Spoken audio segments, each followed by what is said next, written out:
শুভ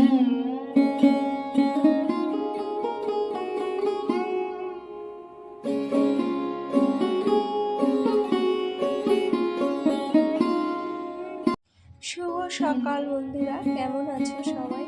যে যেখানেই আছো আশা করি তোমরা সকলেই ভালো আছো। আর তোমাদের আশীর্বাদ এবং ভালোবাসায় আমার ফ্যামিলি নিয়ে আমিও ভালো আছি। আর রূপা রূপকথা চ্যানেল থেকে সবাইকে স্বাগত। তো এই যে আজকের ব্লগটা এখান থেকেই, এখন বাজে 8টা। তো আজকে একটু দেরি করেই ঘুম থেকে উঠেছি।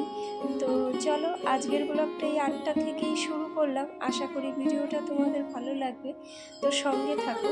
সকালে ঘুম থেকে উঠে অনেকগুলো কাজ হয়ে গেছে, যদিও তখন ক্যামেরা আমি অন করিনি।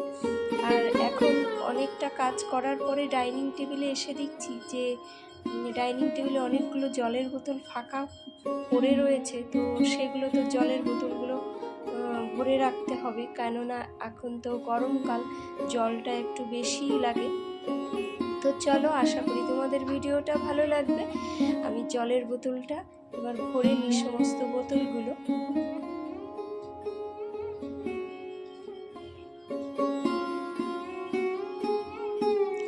আর আমারও একটুখানি গলা ধরে গেছে, কালকে একটু দুপুরবেলায় বেরিয়েছিলাম।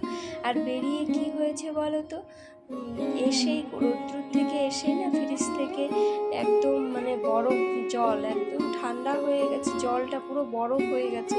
সেই জলটা ঢকঢক করে খেয়েছি। আর খাওয়ার সময় মনে হচ্ছিল যা গলাটা এবার গেল বুঝি। সত্যি তাই, রাত্রের থেকে দেখি গলা ধরে গেছে আমার। তো যাই হোক, এভাবে জল খাওয়াটা উচিত না। আর তোমাদেরও বলে রাখি যে সত্যি কথা বলতে শুধু গলার ব্যথার জন্য নয়, ওইভাবে গরম থেকে রৌদ্রের থেকে এসে না ফ্রিজ থেকে জল বোধ করে খাওয়াটা খুব অনুচিত।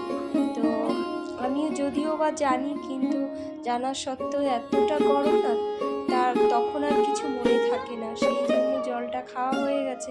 আর সকালবেলায় দেখছি যে গলা ব্যথা আর গলার ভয়েসটাও চেঞ্জ হয়ে গেছে। তো কি করা যাবে। শ্বশুরমশাই একটু রাগারাগি করছিলেন বটে।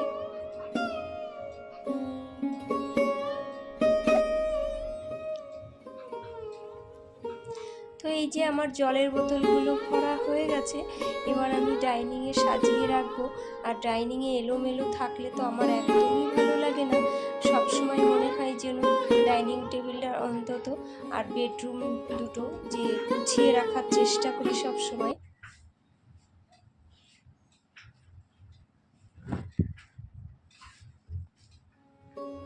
তো এই যে আমার ডাইনিং টেবিলটা গোছানো হয়ে গেছে সুন্দর করে।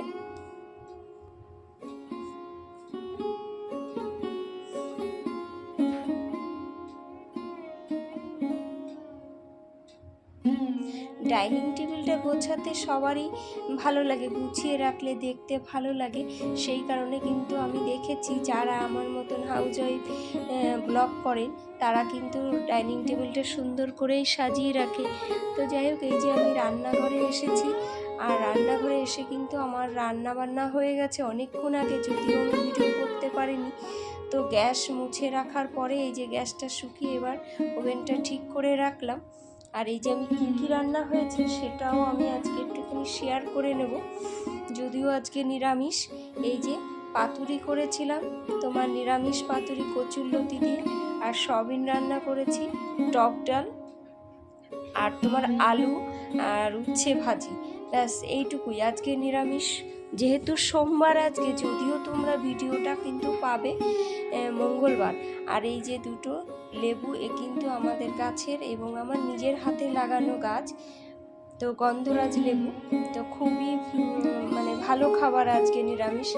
তো যাই হোক, আর কিছু বাসন হয়েছিল, সেই বাসনটাও আমি মেজে একবারে বাসনের যে জায়গায়, সেই জায়গায় আমি পরিষ্কার করে রেখে দেবো। আর বাসনের ঝাঁকাটা, এই দাগটা কিন্তু আজকে আমি পরিষ্কার করেছি, যদিও আমি ভিডিও করতে পারিনি, কারণ এখানে ফোনটা ক্যামেরাটা অন করে রাখাটাও একটা মুশকিল ছিল। তাই যে রান্নাঘরের কিছুটা কাজ না আমি গুছিয়ে নিয়েছি।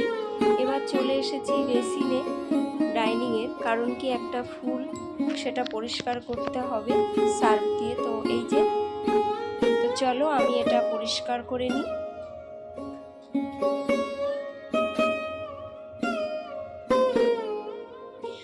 এগুলো কি হয় বলো তো, মানে এগুলো একটু পুরনো হয়ে গেলে না, এটা ধুতে ধুতে কেমন যেন একটা নেতিয়ে যায়, তখন কিন্তু আর ফুলগুলো ভালো লাগে না, আর ফেলতেও মায়া লাগে। খুব সুন্দর ফুলটা। তো যাই হোক, আমি ধুয়ে পরিষ্কার করে আবার শুকিয়ে রেখে দেবো।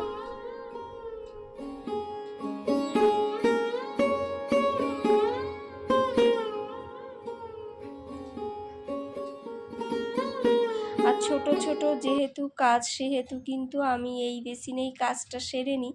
আমি আর বড় বালতিতে জল নেওয়ার প্রয়োজন হয়নি আমার। তো যাই হোক, এই দেখো আমি সুন্দর করে কিন্তু ধুয়ে নিয়েছি। ফুলটা কালো হয়ে গেছিলো, আর এখন দেখো ফুলটা কি সুন্দর কালারটা আবার এসেছে। তো চলো, এটা কিন্তু আমার ধোয়া হয়ে গেছে। এবার আমি জানলার সেটে দিয়ে দেব, একটু জল ঝরে শুকিয়ে যাবে, তখন কিন্তু আমি এটা আবার জায়গায় রেখে দেব।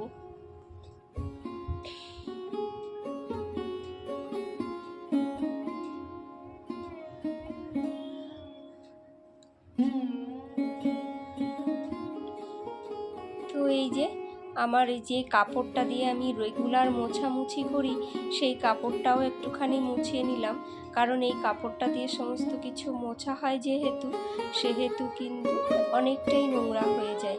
তো এই যে আমার বেসিনটাও সেই সূত্রে একটুখানি হালকা করে মোছা হয়ে গেছে, মানে মোছা বলতে মেজে নেওয়া হয়ে গেছে। কিন্তু সত্যি কথা বলতে বেসিনটা কিন্তু সকালবেলায় যখন আমি মুখটা ধুই বা ব্রাশ করি, তখনই কিন্তু একবার আমার ভালো করে ফ্রেশ করে ধোয়া হয়ে গেছে।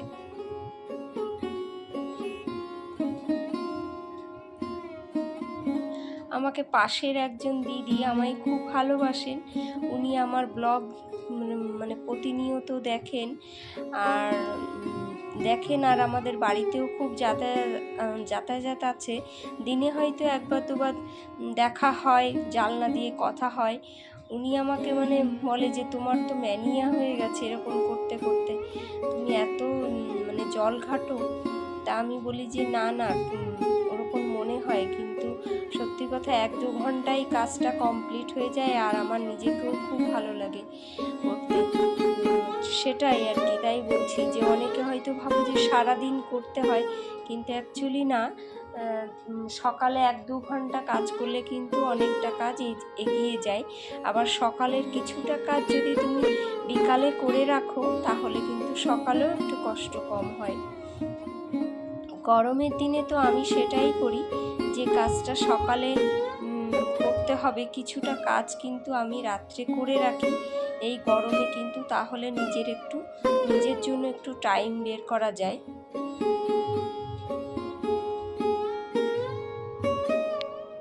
আর যেহেতু আমার বেসিনটা কালার, সেই জন্য কিন্তু আমার একটু বেশি ঘষে মেজে রাখতে হয়।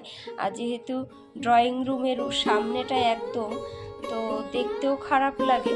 তো এই যে দেখো কি সুন্দর পরিষ্কার হয়ে গেছে আমার বেসিনটা।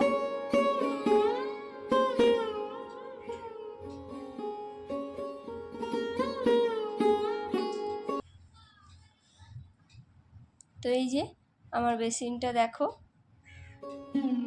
কত সুন্দর হয়ে গেছে। এই বেসিনটা পরিষ্কার করার সঙ্গে সঙ্গেই মনে হলো যে না, একই সঙ্গে অনেকগুলো কাজ একবারে করে নেব। আর তোমরা তো সবাই জানো যে হাউস ওয়াইফ যারা বাড়িতে কাজ করেন এরকম করে, তাহলে তাদের কিন্তু কাজের কোনো প্ল্যান থাকে না, প্ল্যানের মধ্যেও অনেকগুলো কাজ ঢুকে যায়, তাই না বলো? তো এই যে গল্লি ছিল শুয়ে, আবার ভাবলাম যে একে আবার পরে ধরবো, ওর আজকে স্নান করাতে হবে। তো ভাবলাম একবারে নিচে গিয়ে রোদ্দুরে না গিয়ে একবারে উপরের থেকে একবারে ওর পশমটা ছড়িয়ে একবারে স্নানে নিয়ে যাব। তো এই যে দেখো ওর কত পশম উঠেছে, এই দেখো। তো এই যে নিচেই চলে এসেছি, এবার ঘরের জুতোটা এখানে রেখে বাইরের জুতোটা পরবো। এই যে এই ড্রপের মধ্যে থাকে জুতোর বাক্সটা আমার, এটা কিন্তু আমার নতুন হয়েছে। আর ওর শ্যাম্পুর বোতলটা এই যে আমি গ্যারেজে খুঁজে বেড়াচ্ছি, কিন্তু কিছুতেই পারছি না, জানি আমার বরমশাই কোথায় রেখেছে, না আদৌ নেই, আমি বুঝতে পারছি না। তো চলো এবার গোল্ডিকে একটুখানি স্নান করিয়ে নিই।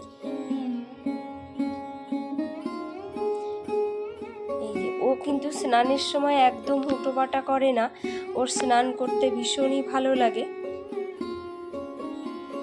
দেখো একদম নড়বে না ও। আর বাচ্চারা রাস্তা দিয়ে যাবে, ও কতক্ষণে চাইবে যে আমাকে একটুখানি আদর করো। ওই যে বাচ্চা দুটোকে দেখতে পেয়েছে। আমি যখন বাইরে এই যে ওকে স্নান করেছি, এখন কিন্তু বাজে 11টার কি প্রায় 12টা বাজে। তো এখন এখানে মানে থাকা যাচ্ছে না, এতটা রোদ্দুর আমার সামনেটা, ভীষণ রোদ্দুর। তো যাই হোক, গ্যারেজে কিন্তু আমি শ্যাম্পুটা পাচ্ছিলাম না। তো আমি যখন পেয়েছি তখন কিন্তু ক্যামেরাটা অফই ছিল।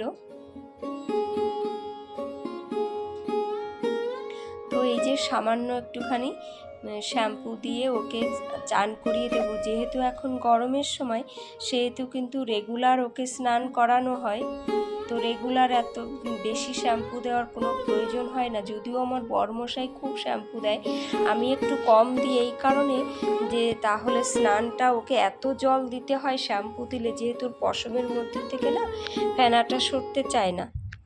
তো যাই হোক বন্ধুরা, তো আশা করি আজকের ভিডিওটা তোমাদের ভালো লাগবে বা লেগেছে। তো আজকের ব্লগটা আমি এখানেই শেষ করছি। আর এখন দুপুর হয়ে গেছে, ঘরে গিয়ে আমার আবার স্নান করতে হবে, যদিও সকালে স্নান একবার হয়ে গেছে। তো আজকের ব্লগটা আমি এখানেই শেষ করছি। তোমরা সবাই যে যেখানেই থাকো ভালো থেকো, সুস্থ থেকো। এই গরমে ভালো থাকার চেষ্টা করো, আর গরমে বেশি বেশি করে জল খাওয়ার চেষ্টা করো। নতুন পুরনো যারাই আমার চ্যানেলে আছো, প্লিজ একটু সাপোর্ট করো, বেশি বেশি করে লাইক কমেন্ট শেয়ার করো। আর যারা নতুন আছো, প্লিজ যদি ভিডিও ভালো লেগে থাকে তাহলে কিন্তু একটু সাবস্ক্রাইব করতে ভুলো না। তো কালকে আবার দেখা হবে নতুন একটা ব্লগ নিয়ে আর নতুন একটা গল্প নিয়ে। তো যে প্ল্যানটা করে আসি, সত্যি কথা বলতে সেই প্ল্যানটা যদিও হয়ে ওঠে না। তো চলো আজকের মতন ভিডিওটা এখানেই শেষ করছি। টাটা বন্ধুরা, কালকে আবার দেখা হবে নতুন একটা ব্লগের সঙ্গে।